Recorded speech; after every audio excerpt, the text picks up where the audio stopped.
xibaar yu wér te wóor ca tàng-tàng ba abonnez-vous pour ngeen di mën di jot suñuy vidéo.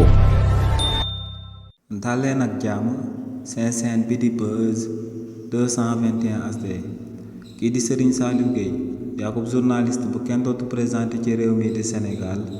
tey lañuy daal di amal aku procès am ci coow lu jaar ci diggante moom ak partisan wu Farba Ngom yi nga xam ne kii di Abdou Sow moom moo leen daal di jiite. coow loolee nu mu demee moom mooy que ne le 26 juillet bi ñu génn partisan wu Farba Ngom yi dañoo organiser woon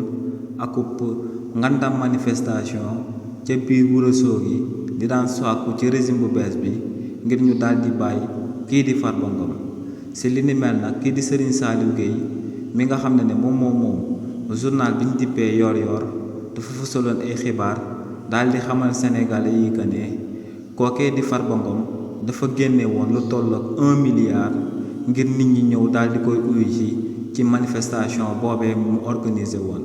si li ni mel ci article bi ñu fësaloon ca yor-yor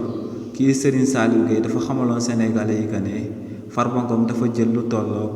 20 bis yu 70 places daal di déplacé lu tollook 800 personnes ñu bàyyeekoo Dakar daal di ñëw foofee ca Ourossogui te ne biis yi ak nit ñooñee ñëpp Farba Ngom dalee naa fayoon xaalis bu takkoo takku waaye tamit ne kii di Farba Ngom dafa fayoon ay patron de presse ay chroniqueur ak ay personnalité politique ku nekk ci ñoom 3 jàpp 5 millions de francs CFA ngir ñu daal di bàyyeekoo seen gox yu ñu daal di dëkk dem ca Ourossogui ngir daal di fexe ba manifestation boobee daal di nekk manifestation bu jàll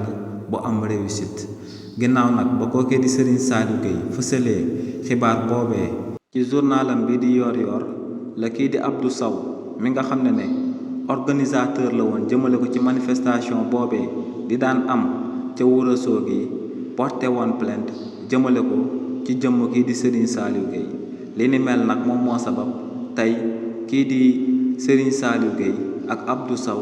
dinañ taxaw daal di layoo jëmale ko ci coow loolee jaar seen diggante te mu daal di concerné manifestation yi daan amal ca Ourossogui ngir daal di sàkku kii di Farba Ngom ñu daal di koy bàyyi mu dem daal di ñibbi ci réewu Sénégal. xibaar yu wér te wóor ca tàng-tàng ba abonnez-vous pour ngeen di mën di jot suñuy vidéo.